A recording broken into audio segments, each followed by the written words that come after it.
বাপু, কিছু কিছু মানুষ চিন্তা করে কি, যে জীবনে যাই করি না কেন প্রচুর টাকা পয়সা গুছাইতে হবে, প্রচুর টাকা পয়সা গুছাবো, প্রচুর বড় লোক হবো। একটা সময় যখন প্রচুর বড় লোক হয়ে যাব, তখন বিভিন্ন ধরনের কি জিনিসপাতি কিনবো, বিভিন্ন ধরনের গাড়ি ঘোড়া কিনবো, বিভিন্ন কিছু করবো। এই ধরনের মানুষের কিছু কিছু মানুষের এই ধরনের চিন্তা ভাবনা থাকে, যে জীবনে প্রচুর বড় হইতে হবে, হ্যাঁ জীবনে অনেক কিছু করতে হবে, টাকা পয়সা গুছাইতে হবে। এখন সে যখন নতুন নতুন চাকরি বাকরি করা শুরু করে, তখন কি চিন্তা করে কি যে না, এখন এতে চাকরি বাকরি করতেছি যেহেতু, এখন এতে টাকা পয়সা গুছাইতে হবে। তো যখন টাকা পয়সা গুছায়, যখন বাইরে বেরোতে যায়, তখন এ ভালো লাগে এ কেনে, ও ভালো লাগে ও কেনে, বিভিন্ন ধরনের জিনিসপাতি কেনে। এখন মাস শেষে এসে দেখি মাস শেষ হয়ে যায়, তখন এসে দেখি যে কিরে, হাত তো ফাঁকা, হাতে তো 1 টাকাও নাই, যে নিজে যে খাবে এই টাকাও নাই, অথচ কি সুন্দর সুন্দর জামা কাপড় সব কিনা শেষ।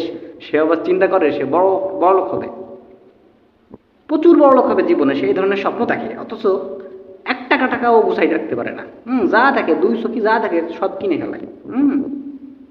এই জিনিসপাতি যে একটা দাম বাড়তেছে, বিয়ে শাদী করার কোনো সুযোগ নেই। আর বিয়ে শাদী যদিও করি, তাহলে বিয়েতে মানুষের চা আর বিস্কুট খাইতে হবে, যে ভাই জিনিসপাতির যে দাম, এই ছাড়া তোদের কিছু খাইতে পারলাম না, চা বিস্কুট খাই তোরা শান্তি থাক, তোরা কি সন্তুষ্ট হ।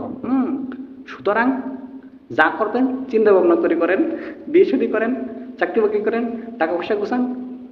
ফকিন্নির মতো চলেন না, বড়লোকের মতো চলেন, টাকা পয়সা গুছান। আর ফকিন্নির মতো চলেন না, বড়লোকের মতো গুছান।